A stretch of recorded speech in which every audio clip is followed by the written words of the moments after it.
Spencer, how did you start making art?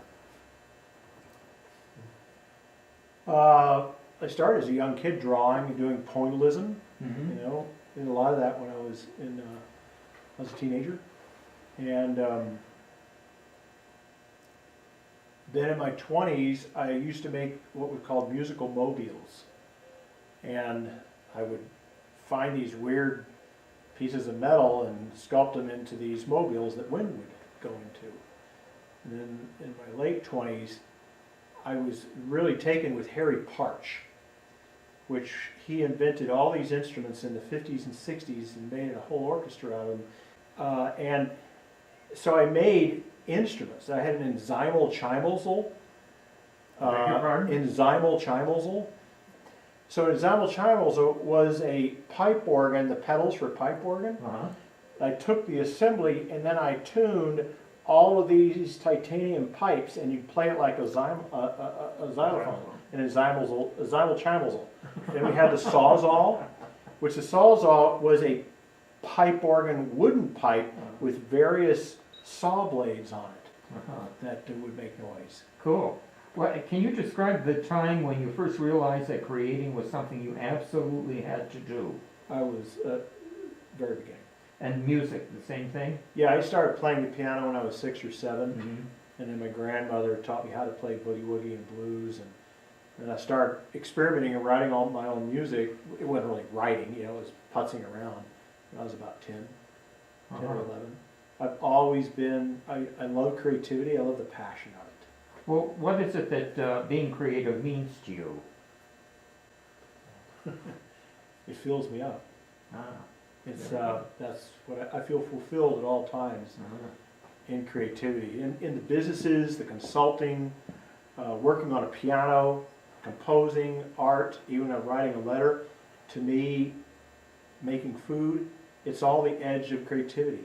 To me, that's where, that's where the air is fresh, clean, and crisp.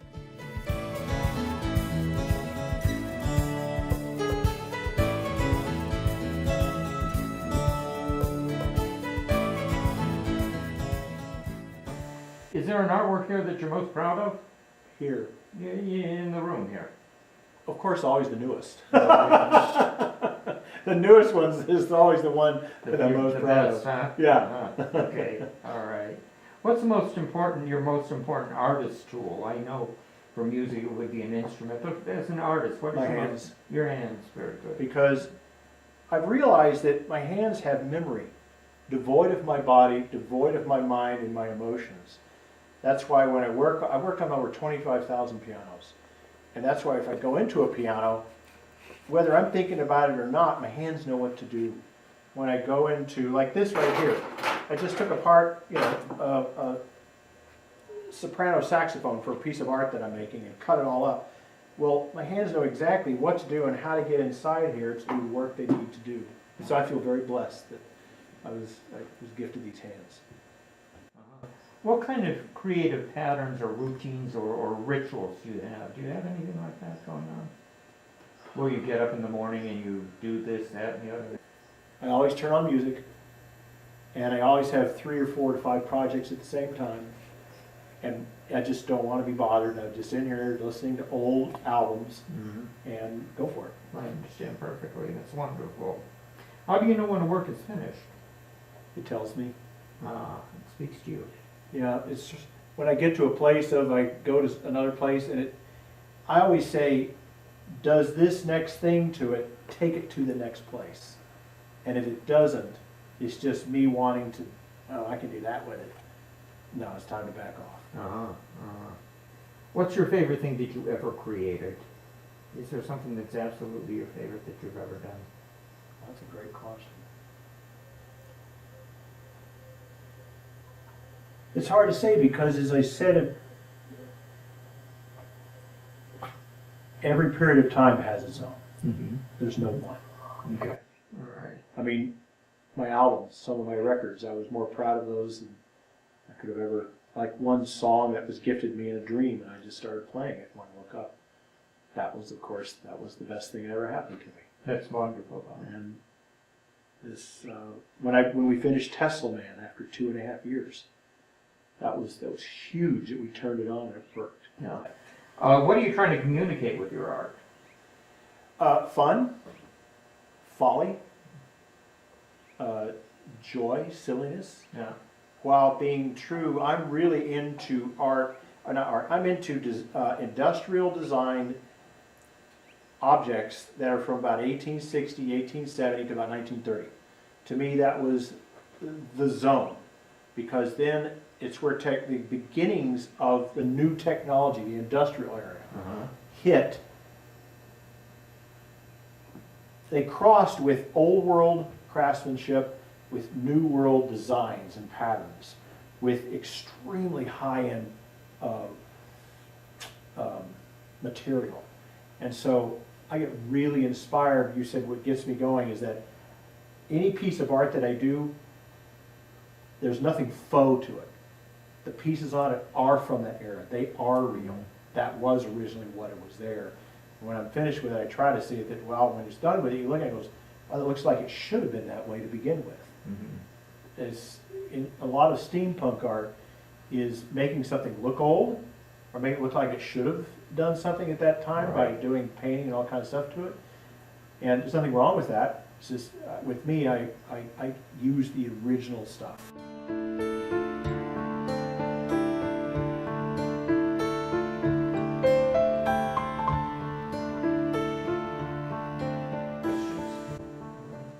What's the best advice you've ever had about how to be more creative? Has anybody ever given you any advice like that? Yes. 2 or 3 things. 1, less is more, get out of my way. Get out of my own way. 2, don't think about it, just start. Just do it. Do it. Just do it. Right. And because eventually the mistakes show you the ways to where there are no mistakes. And there's really no mistakes, because all of a sudden it turns into something else. Right. 3 is try not to be proud of it. So I've been battling my whole life, okay, I've got something better than anybody else, because that's the pattern I was raised with in my home, family of origin stuff. Right. And to me, it's not about that. It's really about,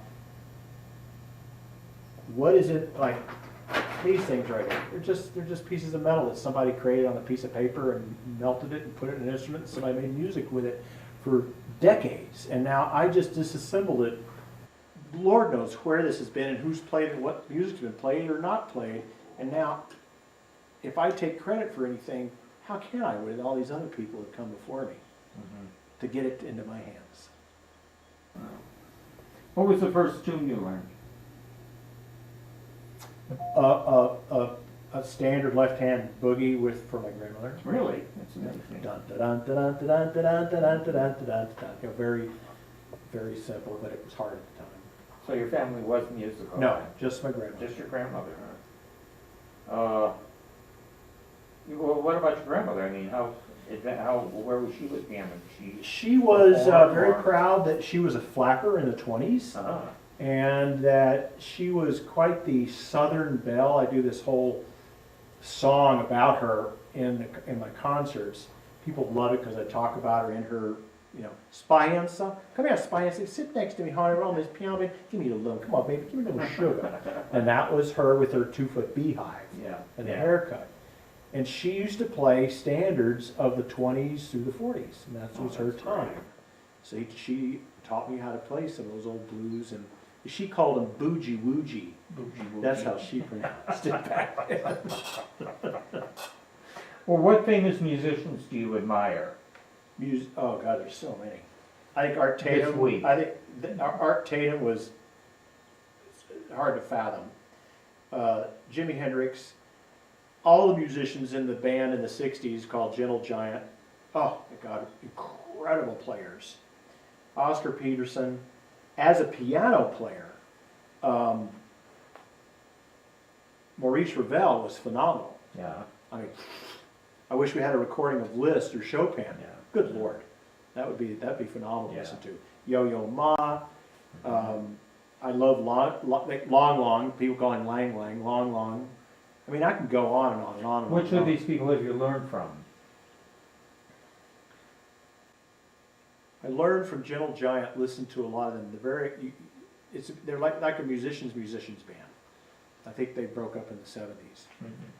Mm-hmm. They pushed the boundaries of musically what could happen within that context. Mm-hmm. I spent a year once and digested probably I was 19 or 20, a Memphis Slim album, and I learned every piece, and then I transposed it in as many keys as I could, so I could learn blues. And it took me a year. Oh, nice. So I could actually go in. So Memphis Slim was big on me. David Grusin, when I was doing film scores, Ennio Morricone film scores, John Barry film scores. Oh, those guys are great. Oh, those guys just nailed me with the wall. Because Yeah. I really got into film score writing there for a while, so I love that stuff. What about Philip Glass? Anything there? Philip, he's more of a pattern, a sequencing. Yeah. How Philip does is he gets 1 or 2 or 3 bars, maybe 5 or 6 bars of something, and then he repeats it over for 5 to 6 straight minutes while going in and out and adding various parts. There's nothing wrong with it. It's his thing. It's like minimalist symphonic stuff. It's great for dance. Yeah. But no, composing, Shostakovich. Shostakovich. Oh, Yeah. Debussy, Ravel. Yeah. I mean, I can go on. I know you could. I know you could. Were you ever influenced by old records and tapes? Oh yeah, quite a bit. Uh-huh. My parents played Lawrence Welk stuff Yeah. when I was growing up, but I would listen to, just like everybody in the 60s, the Moody Blues and Jimi Hendrix and Led Zeppelin and, of course, the Beatles. I mean, it's what we grew up with. Right. And then there was an album that came out in the late 50s by a guy named Russ Garcia called Fantastica. And it was the very first time a synthesizer had been used with an orchestral score. It was called Music from Outer Space. And when I used to sell blood to buy records, because that's the only way I could get money at the time, sell your blood, they give you the money, go buy a record. Sure. Is that I found this weird album, and that really changed how I listen to music. Because here were these lush orchestric scores colliding with this electronic sounds and music. I went, whoa, what is that? And it just opened my eyes to a whole other way of hearing it. Right. You still get nervous before a performance or a competition? I never go in competition. No, you I don't don't. believe in competition. Okay. In fact, if there is competition, I won't go.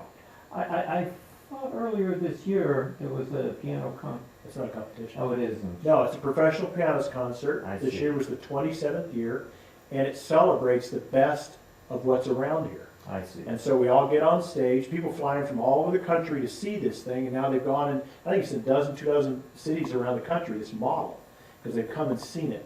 So we're all on stage in the living room. Couches and easy chairs and tables and lamps and 2 concert grand pianos, we all have body mics. We are on stage the whole time. Wow. And you'll hear boogie woogie, then you'll hear jazz, you'll hear classical, then you'll hear funk, then you'll hear gospel.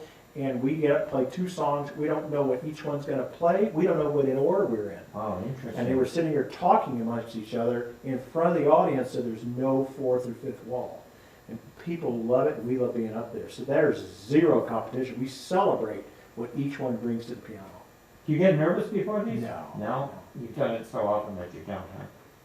What advice would you give to beginners that are nervous? It's a great one. Actually, a Willits gave me this. Yeah? Yeah.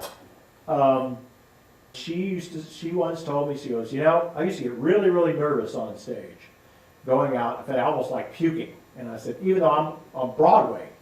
And I said, what'd you do? She goes, wiggle your toes right now. I said, what do you mean wiggle my toes? Just wiggle your toes while you're talking to me. Okay, so I'm wiggling them right now. Yeah. And she said, so tell me what you had for breakfast. I said, don't stop wiggling your toes. And I'm just wiggling my toes and talking about it. And then after about 30 minutes, she goes, how much effort does it take you to keep wiggling those toes? And I said, it takes a lot of work to wiggle your toes. She goes, right, and there your fear's gone. There you Then you go. walk on stage. That makes sense.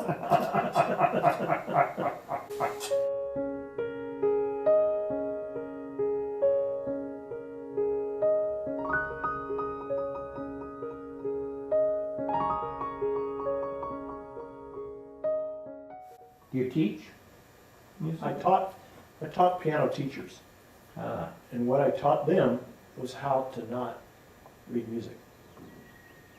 How to not read music? Yes. What is your music? How to talk the language of music. Ah. Because I have a theory, and the theory is, up until about 1880, most people don't realize this, but it's in the history books, is to be a great player, you had to do 4 things. This is lost now. 1, you had to be able to read flawlessly, sight reading. 2, you had to have your scales, you had to be technically proficient. 3, you had to be able to compose. 4, which is completely lost, is that you had to be able to sight read and then improvise on what you're sight reading. And what occurred was, in the late 19th century, is that the masters, there all of a sudden became a world of masters. Before that was competition. That was, yeah, he's good, they're good, there's a whole bunch of them. Right. You got into the Liszt and Chopin's and all the Romantic eras, walking in to the Art Deco, the Art Impressionist era, and teachers stopped asking to compose and to improvise on the masters. Why? Because they thought it was blasphemy to improvise on the masters. So what happened over the next century and a half is that all these potential amazing composers or improvisers were never encouraged. No. So what I have done is take teachers who can play flawlessly, know the theory, can just play circles around me. But I'm into opening up the world of their language of music, because they've got it in their hands, they have it in their body. It's just getting the permission, and then how do I maneuver it? And every one of them, without fail, every one of them, Gary, get hives, some of them cry, some of them go through all kinds of PTSD, Yeah. because they were taught never to do this. And that's how they're teaching their kids. That doesn't leave a lot of room for creativity. No, does it does not encourage creativity. Yeah. It encourages interpretation, Right. which is a creative aspect of it, Yeah. but not the peak of creativity.